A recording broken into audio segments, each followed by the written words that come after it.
UP के माध्यमिक शिक्षा विभाग के गवर्नमेंट कॉलेजेस के टीचर्स अपनी तमाम मांगों को लेकर इन दिनों आंदोलन की राह पर हैं। शिक्षकों का ये धरना प्रयागराज के शिक्षा निदेशालय पर चल रहा है और अनवरत धरना ये चल रहा है। पिछले 10 जून से ये धरना लगातार चल रहा है और रोजाना मंडल वाइज जो है यहाँ पर टीचर्स को बुलाया गया है। उनके प्रतिनिधि यहाँ पर आते हैं, आंदोलन कर रहे हैं, धरना प्रदर्शन करते हैं, नारेबाजी करते हैं। क्या समस्याएं हैं और क्या मांगे हैं इनकी, इस बारे में इनसे बात करते हैं। सबसे पहले आपसे जानना चाहेंगे, क्या नाम है आपका? मैं रामेश्वर प्रसाद पांडे, प्रांतीय अध्यक्ष राजकीय शिक्षक संघ। क्या क्या आपकी लोगों की समस्याएं क्या है जिसको लेकर आप लोगों को धरने पर बैठने के लिए मजबूर होना पड़ा? सबसे बड़ी समस्या हमारी ये है कि 2000 के बाद हमारे यहाँ शिक्षकों की कोई वरिष्ठता निर्धारित नहीं की गई है। 24 हो गया 2024, 24 साल से टीचरों की वरिष्ठता नहीं है और वरिष्ठता न होने के कारण पदोन्नति नहीं हो पा रही है। ये सबसे बड़ी मांग है। दूसरी मांग हमारी ये है कि हमारी सरकार और विभाग शिक्षकों को सरप्लस के नाम पर आए दिन परेशान कर रहा है, जबकि शिक्षक स्वीकृत पद के अनुरूप ही विद्यालयों में कार्यरत हैं। और इन्होंने जो छात्र और शिक्षक अनुपात निर्धारित किया है विभाग के अधिकारियों ने, वो 1976 का लगाया है, जबकि शिक्षा गारंटी योजना 2020 हमारे देश में लागू हो चुकी है, जिसमें शिक्षक और छात्र का जो अनुपात है वो कम कर दिया गया है। ऐसी दशा में शिक्षकों को मानसिक शारीरिक उत्पीड़न जो किया जा रहा है, मैं चाहता हूँ बंद किया जाए। दूसरी चीज, भारत सरकार ने 8 जनपदों को महत्वाकांक्षी घोषित कर दिया है और वहाँ के जो टीचर हैं उनके माता पिता वृद्ध हैं, बीमार हैं, मरणासन्न हैं, उनको ट्रांसफर की सुविधा नहीं मिलती। मैं चाहता हूँ कि उनकी ये बाध्यता को समाप्त किया जाए और जो मानक निर्धारित है ट्रांसफर का, उसको शिथिल कर उन्हें भी ट्रांसफर की सुविधा प्रदान की जाए। और सबसे बड़ी चीज यह है कि शिक्षक जो मेडिकल का सुविधा इनको दी गई है विभाग द्वारा, शासन द्वारा, उसका बिल यहाँ पर पेंडिंग है सालों साल। जो पैसा देता है उसका बिल फाइनल हो जाता है, जो नहीं देता है वो सब सालों साल रो रहे हैं। जी, आपका क्या नाम है?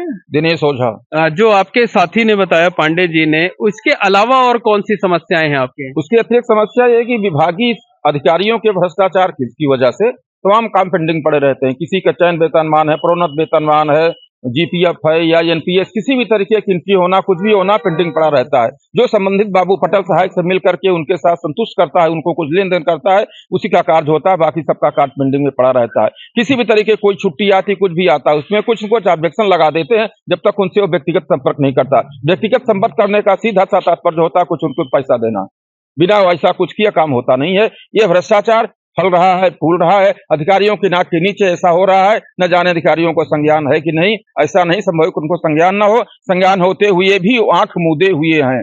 जबकि अच्छा, क्या नाम है आपका? सर, मेरा नाम राजकुमार त्रिपाठी है। त्रिपाठी जी, ये बताइए कि 47 डिग्री तापमान में जहां पर आसमान से आग बरस रही है, ये मजबूरी है, अंतिम विकल्प यही है या और कोई रास्ता नहीं बचा है? सर, ये मजबूरी और अंतिम विकल्प है, क्योंकि और सारे प्रयास करके देख लिए गए, अधिकारी निदेशालय मिलते नहीं है, गायब है। कई दिनों से सूचना देने के बावजूद भी कोई भी अधिकारी नहीं है। दूसरी चीज सर, हमारा बहुत बड़ा भ्रष्टाचार है। हमारे जिलों में फार्म 16 के नाम पे पैसा वसूली की जा रही है, जबकि इनकम टैक्स और सबका आदेश है कि फार्म 16 फ्री ऑफ कॉस्ट देना चाहिए, लेकिन नहीं, हर जिलों में वसूली की जा रही है। हजार रुपए तक फार्म 16 के लिए दिए जा रहे हैं। अब बताइए शिक्षक को कहाँ से लाएगा?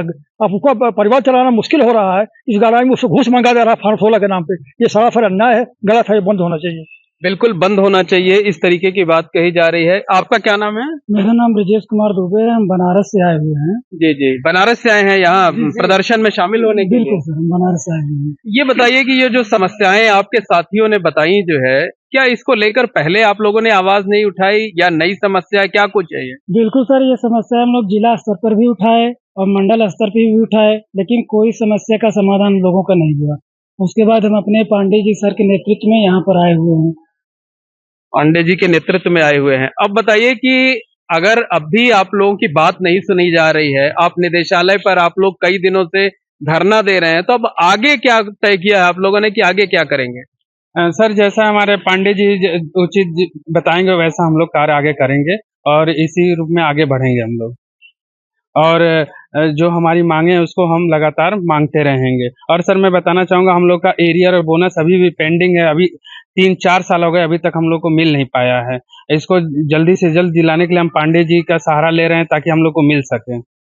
लगता है कि आप लोग, जैसे कई समस्याएं आपकी हैं जो 20-20 साल से जो है वो पेंडिंग है, नहीं सुनी जा रही है, तो लगता है कि अब ये आप लोगों का धरना जो गर्मी में आंदोलन चल रहा है ये रंग लाएगा, कुछ इसका असर होगा?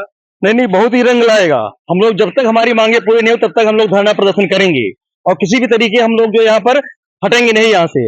हम लोग मेन समस्या यह है कि हम लोग उत्तराखंड से आए हुए शिक्षक हैं और हम लोग 9 नवंबर 2000 जब से राज्य बना उसके पश्चात पुनर्गठन आयोग ने कहा कि 9 नवंबर 2000 आपको सीनियरिटी दी जाएगी, लेकिन आज तक हमको सीनियरिटी नहीं दी गई।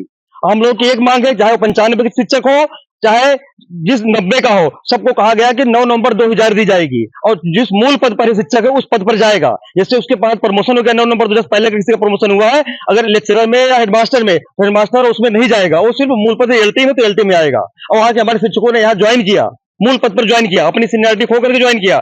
जो 90 का टीचर था उसको 9 नवंबर 2000 भी नहीं दी रही सीनियरिटी, ये कहाँ का न्याय है? मतलब सीनियरिटी नहीं मिलने से नुकसान हो रहा है आप लोगों का जो है वो। पांडे जी से एक फाइनल कमेंट ले लेते हैं, ये बताइए कि अगर अब भी आप लोगों की नहीं सुनी गई तो फिर क्या विकल्प होगा, क्योंकि अब तो फिर से नया सेशन के स्कूल फिर से खुल जाएंगे गर्मी की छुट्टियों के बाद।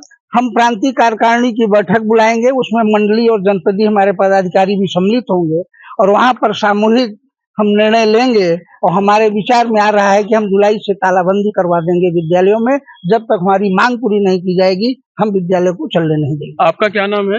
सर मैं सूरज कुमार मिश्रा, मैं वाराणसी से आया हूँ। अच्छा मिश्रा जी, ये बताइए कि अगर तालाबंदी कर देंगे तो फिर तो छात्रों की पढ़ाई रुक जाएगी ना? जी ये जो हम लोगों का जो निर्णय होगा ये कहीं न कहीं से हम लोग छात्र और शिक्षक हित में ही करेंगे, जो भी करेंगे। ये हमारे जो अगुआ हैं, आप जो है जिस तरीके से हम लोग को निर्देश देंगे उस तरीके से हम लोग जो है अपने कार्यवाही को आगे बढ़ाएंगे। तो निश्चित तौर पर कहा जा सकता है कि जो गवर्नमेंट कॉलेजेस के टीचर्स हैं वो काफी गुस्से में हैं। उनका कहना है कि उनकी जो समस्याएं हैं वो पिछले कई सालों से लंबित पड़ी हैं, जो अधिकारी हैं वो कुछ सुनने को तैयार नहीं है। इसी वजह से मजबूरी में उन्हें ये आंदोलन करना पड़ रहा है और अगर उनकी बातें अब नहीं मानी गई तो वो फिर जुलाई महीने से स्कूलों में तालाबंदी करने का काम करेंगे। Mohammad Moin, ABP network, Prayagraj.